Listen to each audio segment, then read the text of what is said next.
Ang pagkakaroon ng masaya at buong pamilya ay kayamanang maituturing ng bawat isa.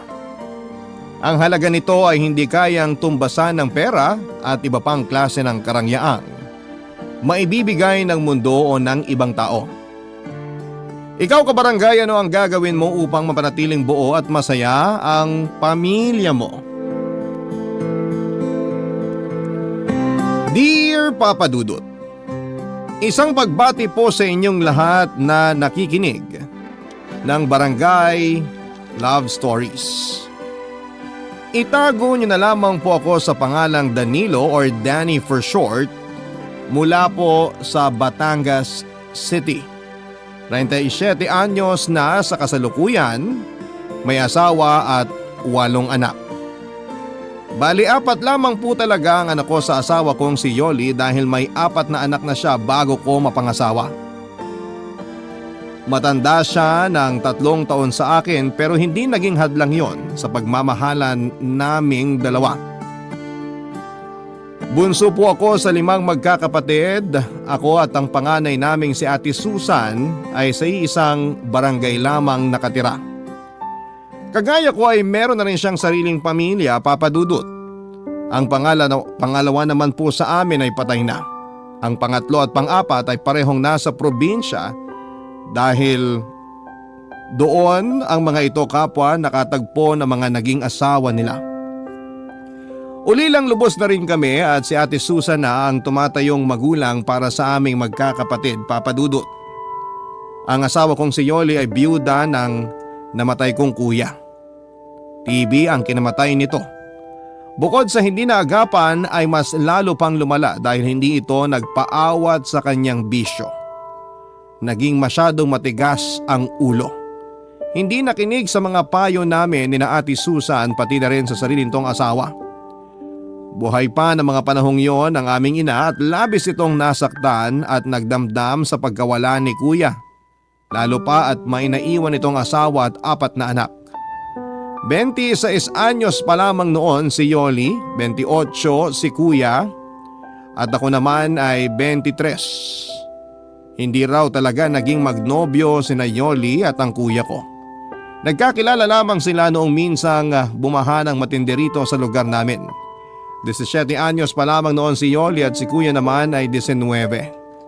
Hindi nagdalawang isip noon ng kuya ko na tulungan si Yoli. Binuhat niya ito hanggang sa makatawid sila sa kabilang ibayo, malapit sa palengke. Hindi narintanan ni kuya ang halos hanggang bewang at rumaragas ang baha pati na rin ang napakalakas na ulan. Kaya naman labis ang naging pasasalamat noon ni Yoli. Magkasama silang nagpalipas ng gabi sa palengke kasama ang iba pang mga kalugar naming lumikas at hinintay na humupa ang baha.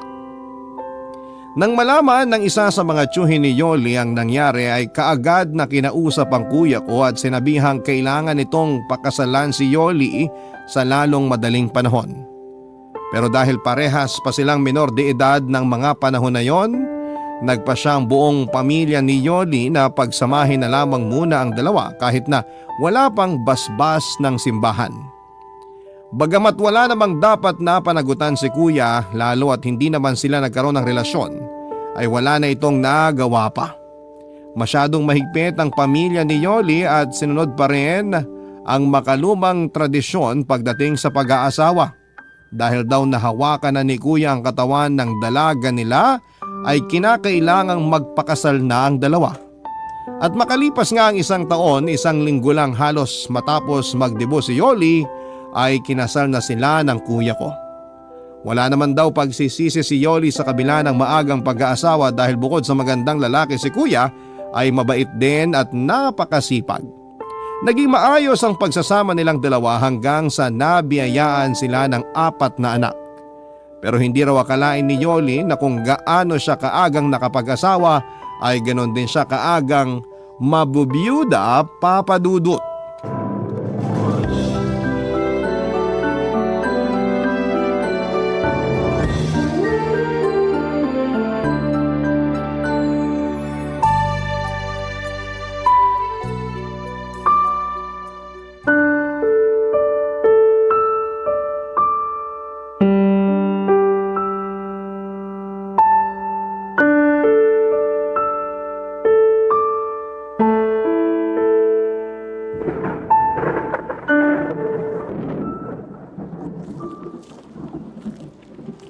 Ate Yoli, uwi na raw tayo, sabi ni Ate Susan. Baka abutan pa tayo rito ng malakas na ulan. Kanina pa nagsialisan yung mga jeep na inarkila natin. Yung ibang mga kasabay natin sa sasakyan papunta rito. Doon na sa ibang jeep sumakay kasi gusto nang makauwi. Kaya ipinasundo ka na sa akin dito ni ate. Pagod na rin kasi siya at inaantok na. Tayo-tayo lang naman ang nagpalitan sa pagbabantay kay kuya mula una hanggang huling gabi ng lamay. Dito na lang muna ako, Danny. Hindi ko pa kayang iwanan ng kuya mo eh. Hindi pa rin ako makapaniwalang wala na siya. Hindi ko alam kung kaya ko bang tanggaping patay na ang asawa ko. Naiintindihan ka namin, te. Kahit naman kami, nahihirapan ding tanggapin na wala na si kuya. Pero kailangan mong magpakatatag para sa mga anak mo. Yun na nga eh.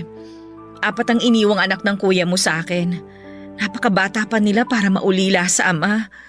Paano na kaming mag-iina ngayon? Paano ko bubuhayin ang mga anak ko kung ako na lang mag-isa? Nandito pa naman kaming mga kapatid ni kuya. Nandito pa ako. Hindi ko kayo pababayaan ng mga pamangkin ko. Hindi lang dahil pinangako ko yan kay kuya bago siya mamatay.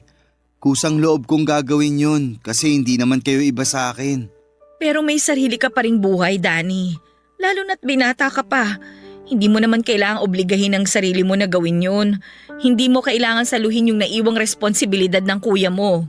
Hayaan mo na lang ako sa gusto kong gawin, te. Nakapagdesisyon na ako. Hindi ako aalis sa inyo lalo na ngayong wala na si kuya. Delikado kung wala kayong kasamang lalaki sa bahay. Ewan ko, Danny. Hindi ko alam kung anong iisipin at mararamdaman. Napakabilis kasi ng mga pangyayari.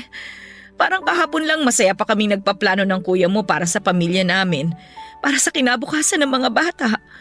Tapos ngayon, nandiyan na siya sa ilalim ng lupa. Hindi na niya masasaksihan ng paglaki ng mga anak namin. Kung bakit naman kasi napakatigas ng ulo niya eh. Sinabi ko nang tigilan na ang pag-inom at paninigarilyo pero sige pa rin. Kung nakinig lang siya sa amin ni Ate Susan, edi sana buhay pa siya hanggang ngayon. Hindi na natin mababago ang mga nangyari nate. Siguradong may dahilan ng Panginoon kung bakit maagang nawala sa atin si kuya. Bilang ina, hindi ka dapat panghinaan ng loob. Kailangang mas maging matibay ka ngayon dahil 4 na bata ang umaasa sa'yo.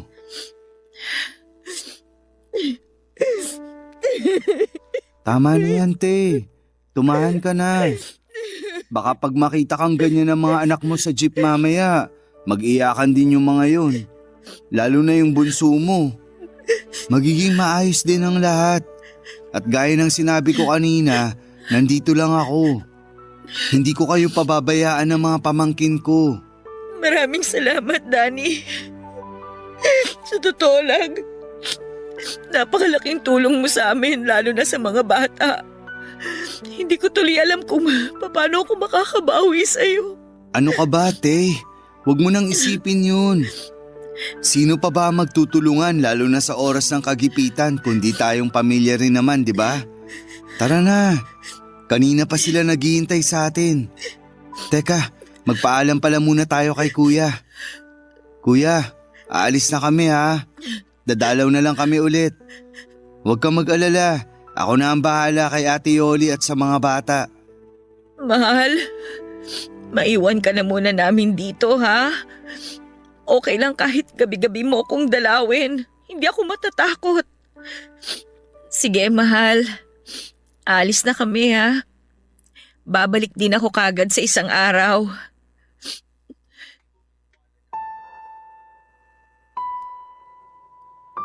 Bago ako tumira noon sa kuya ko Papa Dudut ay nagtrabaho muna ako ng ilang taon sa Rizal bilang panadero. Pero nang mabigo ako sa aking unang pag-ibig ay nagpasya akong umuwi muna rito sa Batangas. Para makalimutan ang babaeng nanakit sa puso ko at para na rin simula ng bagong kabanata ng buhay ko. Kargador noon sa palengke si kuya at paminsan-minsan ay isinasama niya ako para meron akong sideline. Hanggang sa isang araw ay may pinsang kami na nag-alok sa akin para magtrabaho sa pinapasukan nito bilang construction worker. Nagustuhan ko ang trabahong yon at tuwang-tuwa rin sa akin ang pinsan namin dahil masipag daw ako at mabilis matuto. Kaya naman tuwing may bago siyang project ay sinasama na niya ako palagi. Hindi na ako nakaalis kina kuya dahil maayos naman ang kita ko sa construction. Tuwing araw ng Sabado ay pumupunta kami kina Ate Susan para makipag-inuman sa aming bayaw. Dahil doon ay mas lalong naging matibay ang samahan naming magkakapatid. Kaya nang dumating bigla ang malaking pagsubok sa pamilya namin, ang pagkawala ni Kuya ay kami ni Ate Susan ang nagtulungan sa pag-aasikaso mula sa gastusin sa ospital hanggang sa pagpapalibing sa kapatid namin. Tinupad ko rin ang pangako ko kay Yoli na aalalayan at tutulungan ko siya sa pagpapalaki at pag-aalaga sa 4 na anak na naiwan sa kanya ni Kuya. Laking pasasalamat niya dahil nang mabiyuda siya ay sa kanila pa rin ako nakatira. Nakatulong ang pananatili ko kina Ate Yoli para mabilis niyang matanggap ang pagkawala ni Kuya. Para raw siyang nagkaroon ng bagong kapatid sa katauhan ko. Sinikap ko namang maayos na magampanan ang obligasyon ko bilang pangalawang ama ng aking mga pamangkin.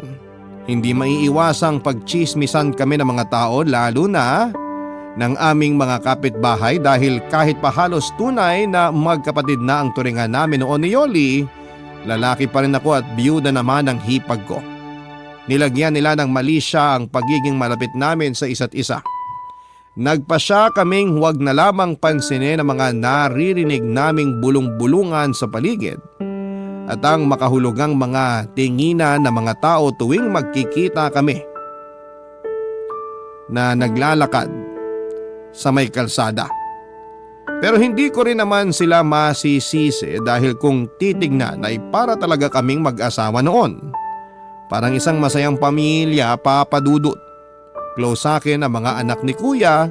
Tuwing umaga ay inihahatid pa ako ni Yoli palabas ng eskinita at kung minsan ay hanggang sa paradahan pa ng tricycle dahil habol ng habol sa akin ang bunso nila ni Kuya. Hanggang isang araw ng Sabado ay napilit ako ng pinsang kong sumama sa bahay ng isa naming katrabaho. Birthday daw kasi nito at naghahanda para lang sa amin. Nag-alala ako dahil alam kong hinihintay ako ni Yoli at ng mga bata lalo na at kapag ganong araw ng sahod ay palagi akong may pasalubong sa kanila. Pero dahil nga sa napasubo na ako ay sa pinuntahang birthdayan ay hindi naiwasang naparami ang inom ko noong magkasarapan na. Inihatid pa ako ng pinsan namin pauwi kina Yoli dahil lasing na lasing ako. Ang inaasahan ko ay tulog na ang mag-iina dahil mag-aalas 11 na yon ng gabi pero nagulat ako nang pagbuksan ako ni Yoli ng pintuan, Papa Dudut.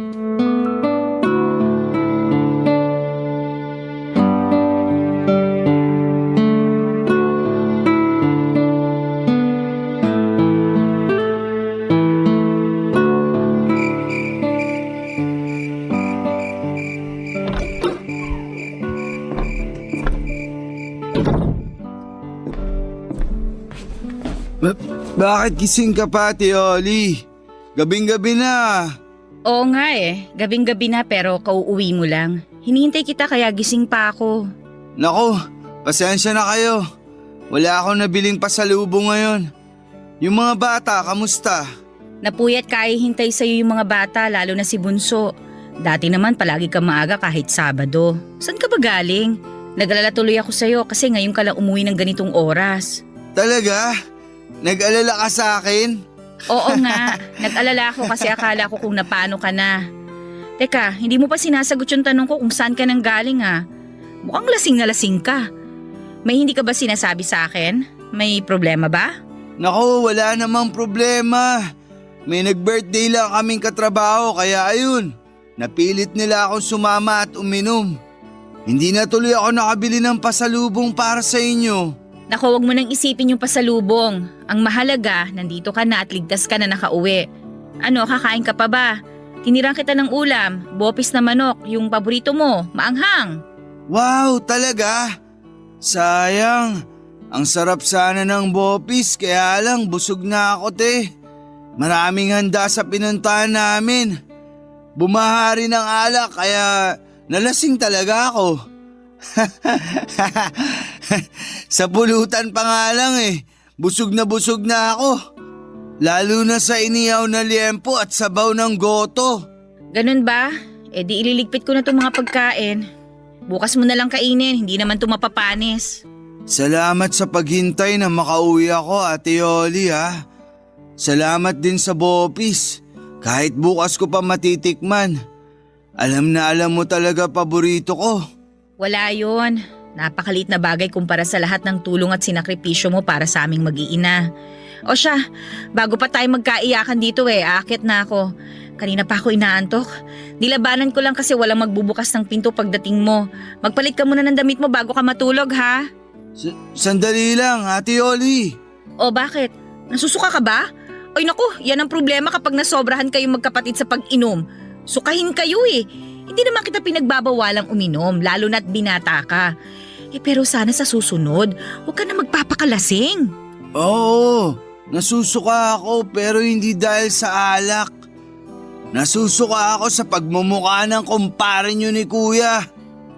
Balita ako, dinidiskartehan ka raw nun. Paprangkahin na kita, Teoli. Hindi ko siya gusto para maging kapalit ni Kuya. Ano bang pinagsasasabi mo? Huwag mong sabihin niya ng dahilan kung bakit ka naglasing. Hindi yun ang dahilan. Bigla ko lang naalala ngayon yung tungkol doon, kaya nabanggit ko sa'yo. Kung gusto mo mag-asawa ulit, andito naman ako, ate. Bakit lalayo ka pa? Ako na lang. Mahal na mahal ko kayo ng mga bata. Hindi ko kayo pababayaan. Oh! Danny, ayos ka lang ba? Ano nangyari sa'yo? Bakit bigla ka natumba? Tumigil ka na nga sa pag-iyak mo dyan. Ay, halika na. Aalalayan kita para makahiga ka na. Ano, kaya mo bang tumayo? Ha?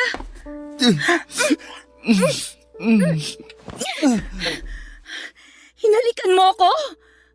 Nababaliw ka na ba? Nakalimutan mo na ba kung sino ako?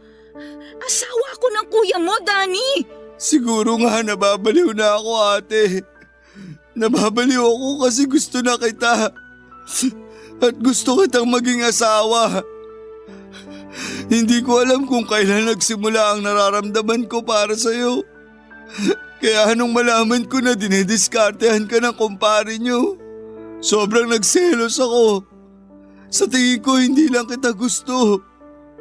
Mahal na yata kita. Ano pag sinasabi mo? Mali ang nararamdaman mo, ano ka ba? Kapatid lang ang tingin ko sa'yo. At saka, bakit ka ba umaarte ng ganyan sa akin? May girlfriend ka. Handa akong iwanan siya para piliin kayo ng mga pamangkin ko. Papadudot dahil sa bugso ng damdamin at dala na rin marahil ng labis na kalasingan, ay muli kong niyakap at hinalikan ang hipag ko, Papadudot.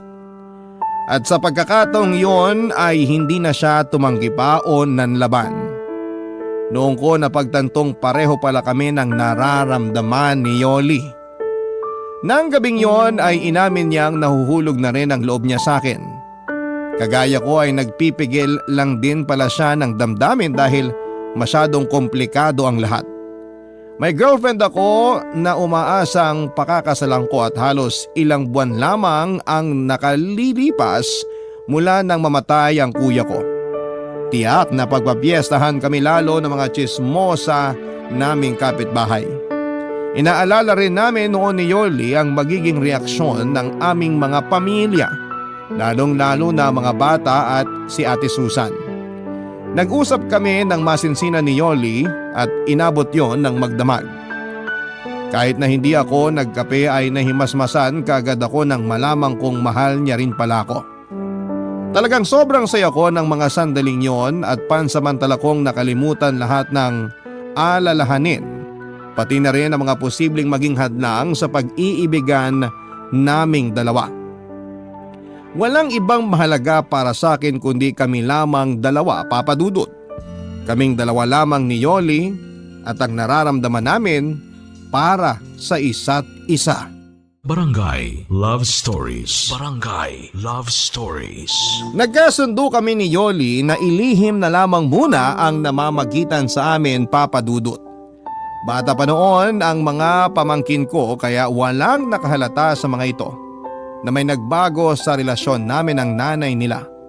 Kapag wala ang mga bata ay sinasamantala namin ni Yoli ang pagkakataon para pagbigyan ang init ng aming mga katawan. Kapwa naming alam na hindi pa dapat kami umabot sa ganong antas dahil wala pang isang taon mula nang mabiyuda siya pero hindi namin kinaya pang pigilan ang aming mga sarili. Maputi si Yoli, tuwid ang itim at hanggang balikat niyang buhok at medyo malaki ang mga mata. Pero bumagay naman sa hugis ng kanyang mukha.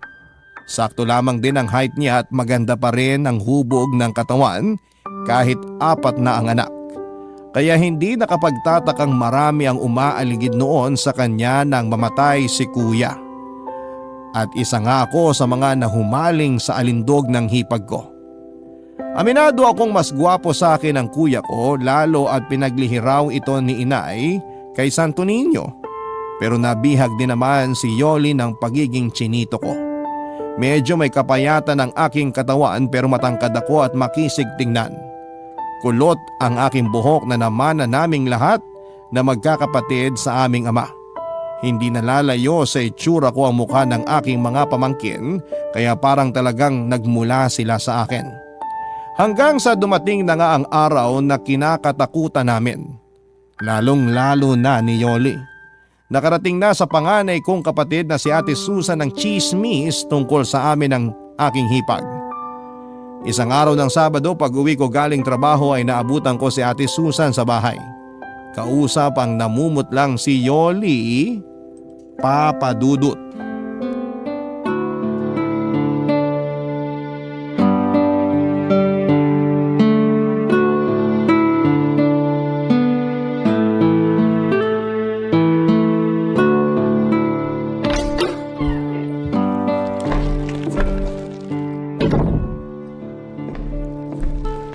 Nandito na ako. Oh, nakauwi ka na. Buti maaga ka. Oo nga. Oh, Ate Susan, nandito ko pala sa bahay. Ba't talagang tatay na tatay na ang dating mo ngayon, Danilo, no?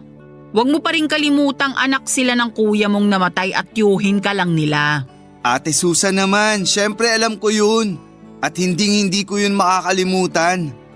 Teka, bakit parang masyado yatang mainit ang ulo mo, te? Oh, heto. Kain ka nito mga dala kong tinapay at ititimpla rin kita ng kape kung gusto mo para may panulak. O baka mas gusto mo mag soft drinks ngayon. Yun na nga lang siguro para naman lumamig ang ulo mo. Tagal mong hindi nagawi rito sa bahay tapos mukhang mauuwi pa yata sa tampuan tong pag-uusap natin. Napaka-busy kong tao, alam mo yan. Kaya hindi ako nagpunta lang dito para makipagdaldalan. Ang dahilan kaya ako napasadya dito, bukod sa namimiss kong mga pamangkin ko, gusto ko rin kayong kausapin ng masinsinan ni Yoli. Tungkol naman saan, ate? Hindi na ako magpapaligoy-ligoy pa. May mga naririnig akong usap-usapan sa labas na may relasyon daw kayong dalawa. Totoo ba? Ate, para ka namang pinanganak kahapon. Ganyan naman talaga ang sistema rito sa atin. Hindi ka pa nasanay. Kung ano-anong chismis ang ikinakalat dito sa lugar ng mga taong walang magawa sa buhay. Siguraduhin mo lang na nagsasabi ka ng totoo. Dahil hindi ako nakikipagbiruan sa inyo. Muntik pa ako mapaaway sa palengke nung isang araw dahil pinagtatanggol ko kayo. Kaya wag niyo akong pinaglululokong dalawa, ha? Ikaw, Yoli. Hindi mo pa sinasagot ang tanong ko kanina bago dumating tong si Danilo. Totoo bang may namamagitan sa inyong dalawa? Ha? Ate Susan? Sinagot ko na ang tanong mo, ate. Hindi totoo ang mga narinig mong chismis. Huwag mong sabihing mas naniniwala ka sa kanila kaysa sa akin na kapatid mo. Huwag mo akong pinagtataasan ng boses, ha? Tsaka manahimik ka. Si Yoli ang tinatanong ko. Ano, Yoli? Magtapat ka sa aking babae ka? Ano? Totoo ba? Pumatol ka nga ba sa kapatid ng asawa mo? Ate Susan, hindi po namin sinasadya ni Danny.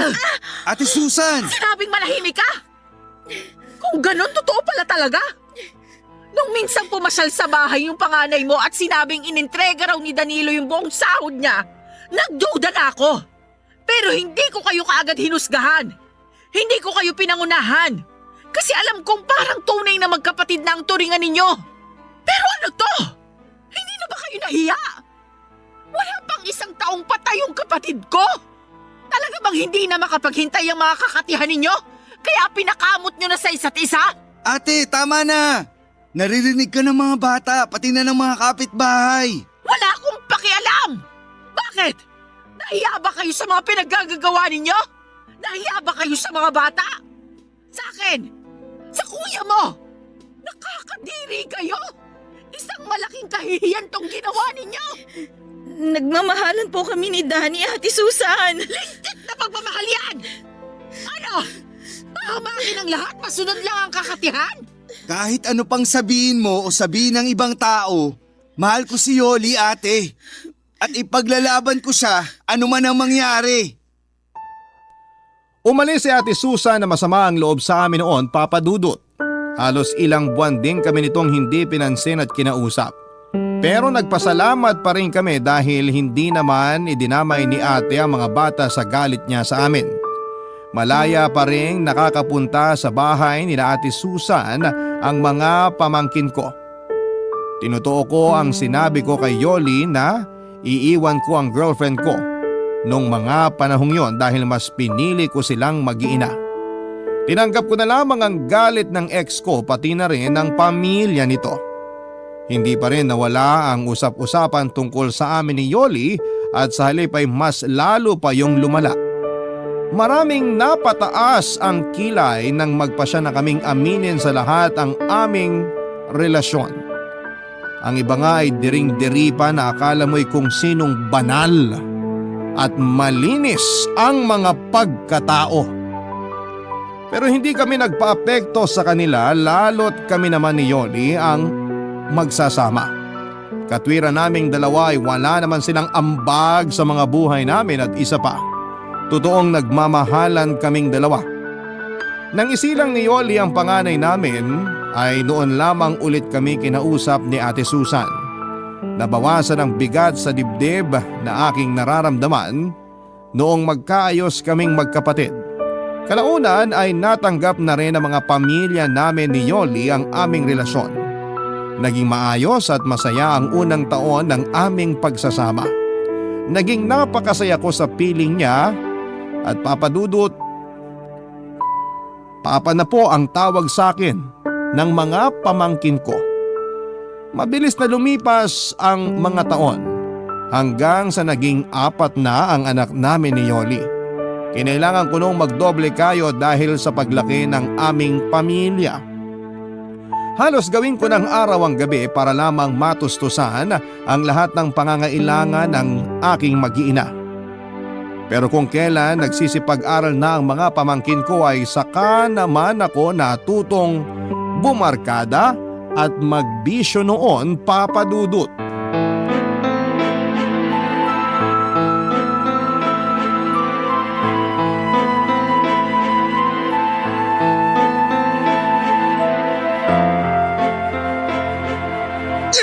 Ano ba, Danny?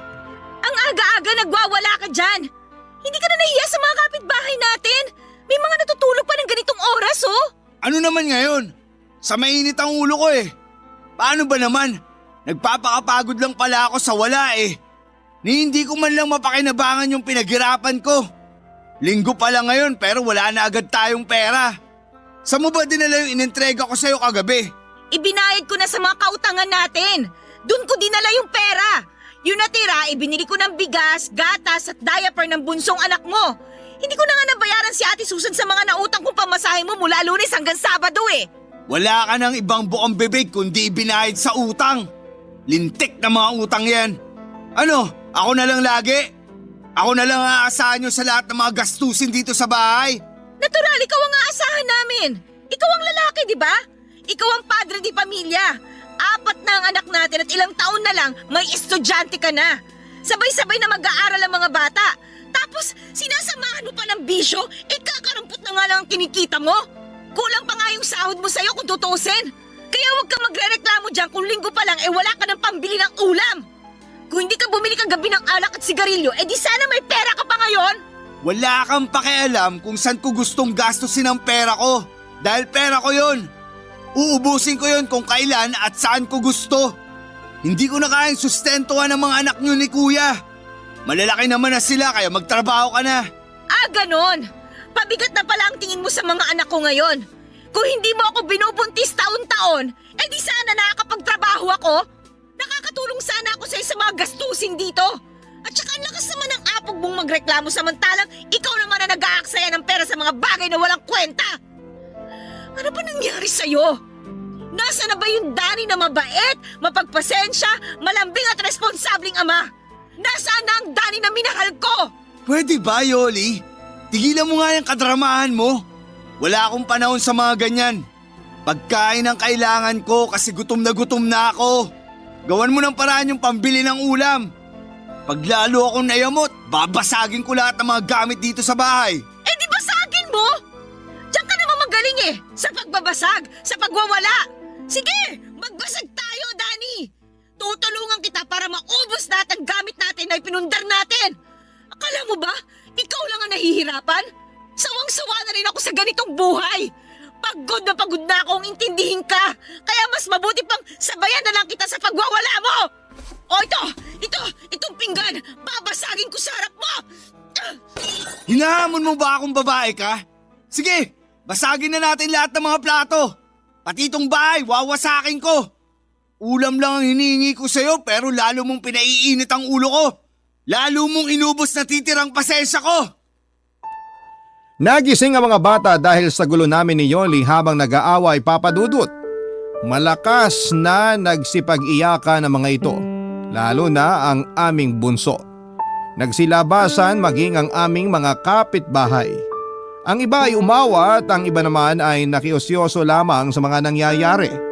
Marahil ay nagulat ang mga ito dahil yon ang kauna-unahang pagkakataong nag-away kami ni Yoli at sa sobrang galit ko ay napagbuhatan ko rin siya ng kamay papadudot.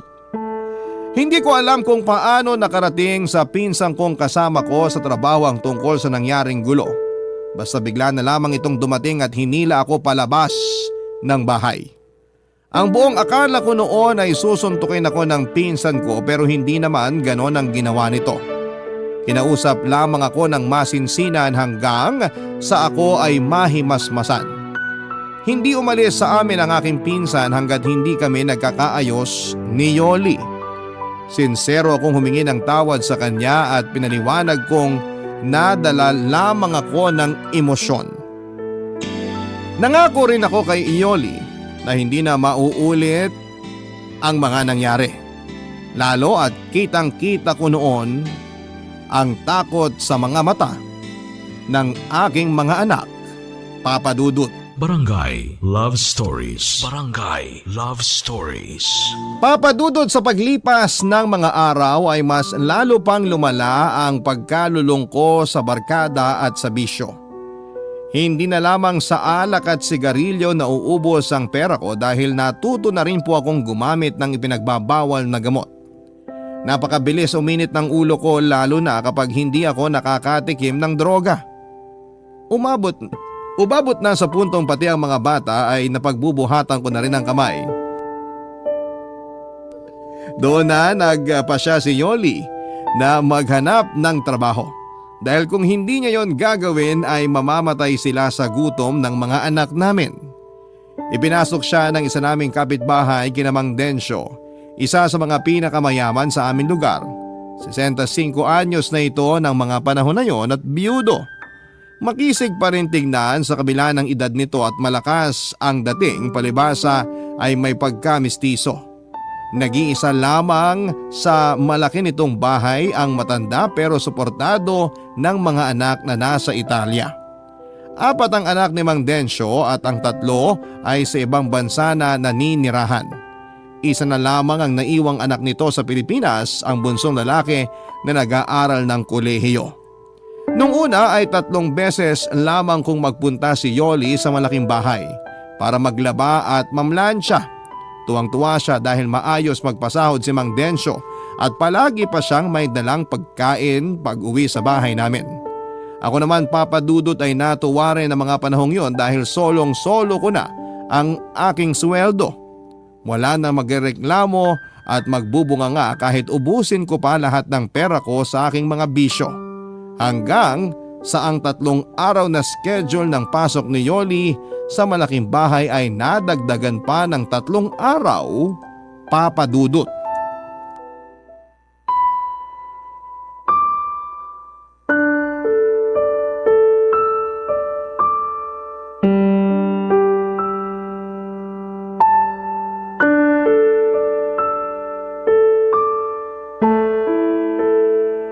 Oh, ayan ka na naman, Yoli. Hindi ba't napag-usapan na natin to? Oo, pero parang hindi ko kayang gawin eh. Hindi ko kayang pagtaksilan si Danny, Densyo. Sa una ka lang naman makokonsensya. Kapag tumagal masasanay ka na rin. Kahit naman may edad na ako, malakas pa ang tuhod ko. Maniwala ka, Yoli. Kayang-kaya pa kitang paligayahin. Baka nga ako pa ang kauna-una ang makapagdala sa'yo sa tinatawag na ikapitong langit. Pero Densyo, mahal ko si Danny. Ano pang mukhang ihaharap ko sa kanya at sa mga anak namin pagkatapos nito? Hindi naman niya malalaman. Walang makakaalam. Sikreto lang nating tong dalawa, syempre. Bakit? Sasabi mo ba sa kanya na may relasyon tayo? Ikukwento mo ba kay Danny ang mga gagawin natin dito sa loob ng motel? Oh, syempre hindi. Bakit ko naman ikukwento yung tungkol sa atin? Hindi pa ako nasisiraan ng ulo para gawin yun, ano? Yun naman pala Eh di wala nang dapat problemahin pa. Alam mo, kung ako sa'yo, relax ka lang. Hindi naman ako nangangagat. Hindi rin ako nananakit. Kahit matagal na akong takam at gigil na maangkin ka, hindi naman kita pupuwersahin. Matagal mo na palang pinag-iisipan to? Oo, Yoli. Matagal na kitang gusto. Hindi ka pa nabubiyuda noon napapansin na kita. Dapat nga liligawan kita kaya lang naunahan ako ng bayaw mo. Mas bagay sana tayo kasi biyudo ko tapos biyuda ka naman. Maganda sana ang kombinasyon nating dalawa. Hindi ko alam kung anong sasabihin ko. Wala ka namang dapat sabihin. Ang totoo niyan, may isa akong inutusang tao para subaybayan ka. Ganoon kita kagusto. Kaya nung malaman kong problemado ka kay Danny, lalo na sa pera, sinabi ko sa tao ko na alokin kang pumasok sa akin bilang labandera. Kung ganun, pinlano mo lahat ito, Densyo? Oo, at wala akong pinagsisisihan sa mga ginawa ko. Dahil bukod sa natutulungan kita, palagi pa kita nakikita at nakakasama sa bahay. Parang asawa na rin ang tingin ko sa'yo. Ikaw kasi ang nag-aasikaso ng lahat sa bahay at ng mga pangangailangan ko. Totoo ba talaga ang mga sinabi mo, Densyo? Oo, Yoli. Totoo lahat ng mga sinabi ko. Kung pwede nga lang kitang pilitin na sumama na lang sa akin. Ang laki ng bahay ko at mag-isa lang ako ron. Pwede kang tumira sa akin kahit isama mo pa ang mga anak mo. Kapag nakapagtapos na ng kolehiyo ang bunso ko, lilipad na siya pa Italia. Napetisyon na siya ng mga kapatid niya ron. May iwan na talaga ako mag-isa sa bahay. Malungkot mag-isa. Hindi pwede. Hindi ko iiwan si Danny para tumira sa bahay mo kahit gaano pa yung kalaki. Kahit gaano ka pa kayaman. Alam ko naman yun. Kaya nga kontento na ako na nakikita kita araw-araw. Mabuti na lang talaga at pumayag ka magtrabaho sa bahay ng 6 na araw sa loob ng 1 linggo. Alam mo ba, lagi kong pinagpapantasya na may nangyayari sa ating dalawa sa kama ng guest room ko. Madalas tuwing naghahanda ka ng pagkain sa kusina, doon tayo sa may lababo. O kaya sa sopa, sa lahat ng sulok ng bahay. Iniisip ko itsura mo habang pinaliligaya kita at pinaliligaya mo ko. Densyo! Pero dahil ginagalang kita, ay nagpigil ako. Matinding pagpipigil sa sarili ang ginawa ko. Alam mo ba yon? Kaya nang pumayag ka mag-motel tayo ngayon, halos mapatalon ako sa sobrang kaligayahan. Sa wakas, mapapasaking ka na rin. Matutupad na ngayon ang lahat ng mga pantasya ko noon. Ang bango mo talaga. At ang sexy mo rin sa suot mo ngayon. Lalo ko nang gigigil sa'yo. Sandali lang, Densyo. Tumatakbo ang oras. Sayang naman kung mauubos lang sa kwentuhan natin, di ba? Pwede naman nating ituloy yung pag-uusap natin mamaya pagkatapos nating paligayahin ang isa't isa. Alam mo ba na pinagandaan ko talaga ang araw na to sa sobrang kasabikan ko? Anong ibig mong sabihin? Meron akong ininom kanina sa bahay. Alam mo na, pampatibay ng resistensya. Pampalakas ng tuhod. Alam ko kasing mapapalaban ako ng matindi ngayon. Kaya dapat hindi ako mapahiya sa'yo. Ay naku, ano naman yung ininom mo? Baka kumapano ka niyan. Sana nagbalot ka na lang. Pampalakas din naman yun ng tuhod eh. Mas mabisa sa balot yung ininom ko. Kaya ihanda mo ng sarili mo, Yoli. Tiniti ako sa yung hindi mo malilimutan ang gabing to. Sandali, lalakasan ko lang yung aircon para mas malamig. Relax ka lang muna dyan, ha?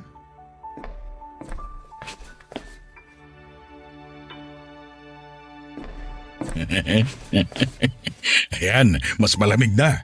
Okay na ba sa'yo ang ganyang lamig? Okay na sa akin. Okay. Ano, sisimulan na ba natin? Kanina lang, kabang-kaba ka na. Tapos umiiyak ka pa. Pero ngayon, parang ikaw pa tong masabi kesa sa akin. Iba ka talaga, Yoli. Halika na, humiga ka na sa kama.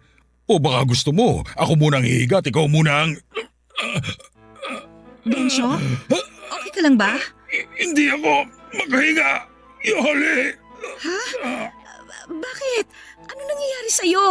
Ay! Densyo! Densyo! Tulong! Tulungan niyo kami! Tulong! Densyo! Papadudot dahil sa labis na pagkataranta sa mga nangyari kay Mang Densyo ay nakalimutan na ni Yoli kung nasaan sila ng mga oras na yon.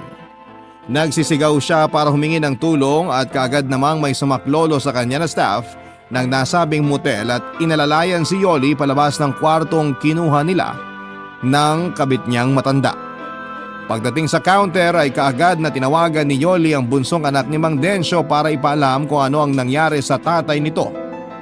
Sumama si Yoli hanggang sa ospital at nalaman niyang inatake nga sa puso si Mang Densyo.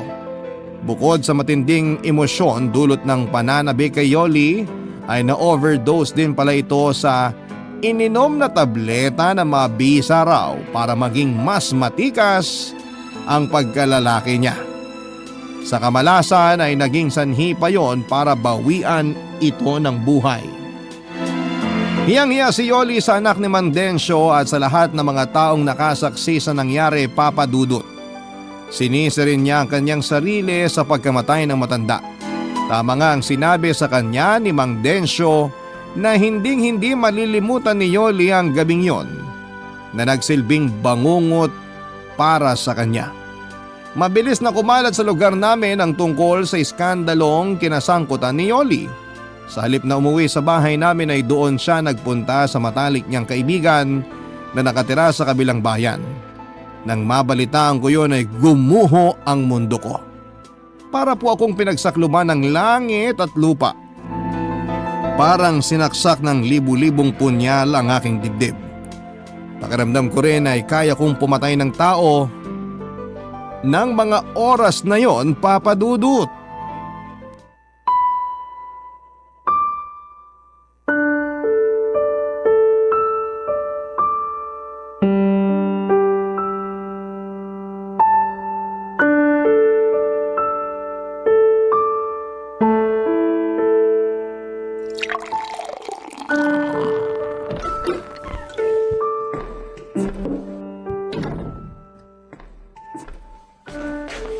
Magaling! Napakagaling! Wala na nga kayong malamon. Nagagawa mo pang lumaklak ng alak, Danilo. Tinamaan ka talaga ng lintik, ano? Naku! Andito na naman pala ang ate kong bungangera at pakialamera. Ano? Masaya ka na ngayon? Wala na si Yoli. Hindi na umuwi rito mula nung matigok sa motel yung kabit niyang matanda. Sira na ang pamilya namin. Masaya ka na ba, ha, Ate Susan? Masaya na ba kayo? At ano naman ang dapat kong ikasaya sa nangyari, Aber? Hoy, ang kapal naman ang mukha mong pagsalitaan ako ng ganyan. Eh bakit? Nasasaktan ka? Kasi totoo. Kung di ko pa alam, ayaw nyo naman talaga sa relasyon namin ni Yoli. Nagkukunwari lang kayong tanggap nyo na kami pero ang totoo, hinihintay nyo lang na magkasira kami at tuluyan ng maghiwalay. Hoy Danilo! Dahan-dahan ka sa pananalita mo ha? Oo, totoong ayaw ko sa relasyon ninyo ni Yoli noon. At nasasaktan ako sa nakikita kong sitwasyon mo ngayon. Ate, hindi ako makapaniwala. Nagawa kong iputan ni Yoli sa ulo. Naging tapat ako sa kanya. Iniwan ko yung dating girlfriend ko para piliin siya at ang mga pamangkin ko. Ang sakit eh. Para akong mamamatay sa sakit. Ay naku Danilo! Tumahang ka na! Ano ba kasi itong pinasok mo? Alam ko namang napakalaki ng pagkukulang ko sa mag-iina ko, ate. Napabayaan ko sila na mapabarkada ako at natutong magbisyo. Pero sapat na dahilan ba yun para lukuhin ako at pagtakasilan ni Yoli? Para sumama siya sa matandang amo niya at magbiglang liko? Hindi kita masasagot dyan. Wala ako sa posisyon ni Yoli. Kaya hindi ko rin siya pwedeng husgahan. Hindi rin ako perpektong tao. Pero sa tingin ko, kaya niya nagawa yun dahil isa siyang ina. Isang ina na hindi kayang makitang nagugutom ang mga anak niya. Isang ina na handang gawin ang lahat para sa pamilya niya. Kahit kapalit ng pansarili niyang kapakanan. Kaya isinakripisyo ni Yoli ang dangal niya at tiniis ang kahihiyan. Tandaan mo ito, Danilo. May mga pagkakataong inaanay at bumabagsak ang haligi ng tahanan. Pero ang ilaw nito, hindi basta-basta mapupundi. Oo na. Aminado naman ako kasalanan ko kung bakit kinailangang magtrabaho ni Yoli, te.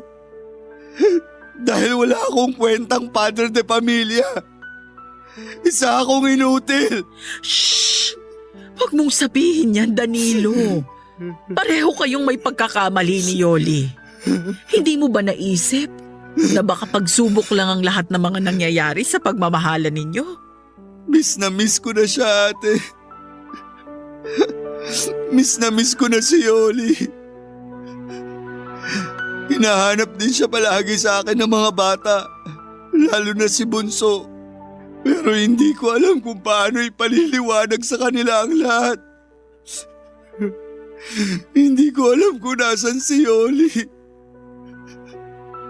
At kung paano ko siya makukumbinsing bumalik na rito sa bahay. Dahil sa kabila ng mga nagawa niya, mahal na mahal ko pa rin siya. At hindi ko kayang mabuhay nang wala siya, ate. Kailangang mag-usap kayo ng masinsinan ni Yoli. Hayaan mo. Titignan ko kung anong magagawa ko. Ay, sana naman, Danilo. Kapag nahanap ko si Yoli, kapag nakabalik na siya rito, ayusin niyo na ang pagsasama ninyo. Ang pamilya ninyo. Lalo na't nagsisilakihan ng mga pamangkin ko. Magsimula kayong muli. Magbago ka na at bumalik ka na sa dating ikaw, Danilo. Oo, ate. Makakaasa kang susundin ko ang lahat ng mga payo mo. Maraming salamat sa lahat, eh. Salamat dahil kahit naligaw ako ng landas, andyan ka pa rin para damain ako at akahin pabalik sa tamang daan. Kapatid kita, Danilo. Ano man ang mangyari, pamilya tayo. Kaya sana, kapag nagkaayos kayo ni Yoli, ang Panginoon na ang gawin yung sentro ng inyong buhay at pagsasama. Papadudot pagkatapos ng pag-uusap naming yon ni Ate Susan ay saka pa lamang ako natauhan. Pakiramdam ko ay nawala bigla ang aking kalasingan. Iniligpit ko lahat ng kalat sa mesa at nilapitan ng 8 bata na noon ay mahimbing nang natutulog. Umupo ako sa isang sulok ng higaan at tinitigan sila. Hindi ko napigilang mapaluha noong maalala ko ang pangako ko noon kay Yoli at sa namayapa kong kuya na aalagaan ko silang mag-ina at hindi ko pababayaan. Labis kong pinagsisihan ang lahat ng nagawa kong mga pagkakamali at nangako sa sarili na gagawin ko ang lahat para mabuong muli ang pamilya namin ni Yoli. At sa tulong nga ni Ate Susan pati na ng iba pa naming kamag-anakan ay nahanap ko si Yoli. Nag-usap kami ng masinsinan, Papa Dudut. Umiyak siya habang humihingi ng tawad sa akin dahil sa naging karupukan niya sa tukso. Lumuluha rin ako habang sinasabi sa kanyang pinapatawad ko na siya at sana ay mapatawad na rin niya ako. Nagkaayos kami at nagkaunawaang muli ang aming mga puso. Nagtiwala siya sa pangako kong magbabago na ako at kakalimutan ang mga barkada maging ang lahat ng aking mga bisyo. Noong umuwi ako sa bahay kasama si Yoli ay halos mag-unahan ang mga bata sa pagsalubong sa kanilang ina. Natapos ang tagpong yon sa mahigpit na pagyayakapan naming pamilya habang nag-iiyakan. Ngayon, Papa Dudut, ay kasal na kami ni Yoli at magkatulong sa paghahanap buhay para matustusan ang pag-aaral at iba pang mga pangangailangan ng 8 naming mga anak. Kagaya ng payo sa akin ni Ate Susan ay ginawa naming sentro ng aming buhay ang pagmamahalan at ang Panginoon. Ang 6 na araw na para sa pagtatrabaho ay nakalaan para sa aming hanap buhay at ang linggo naman ay para sa aming pamilya. Kinalimutan na po namin ang mga hindi magandang nangyari sa nakaraan. Sa hirap at ginhawa ay magkasama naming haharapin ang mga pagsubok, Papa Dudut. Maraming salamat po sa pagbabahagi ng aking kwento ng pag-ibig, buhay at pag-asa. More power po sa Barangay Love Stories at sa Barangay LS. Ang inyong forever kapuso at ka-barangay, Danny. Nagustuhan ng iyong napakinggan? Ituloy yan via live stream sa www.gmanetwork.com/radio. Barangay LS 97.1 Forever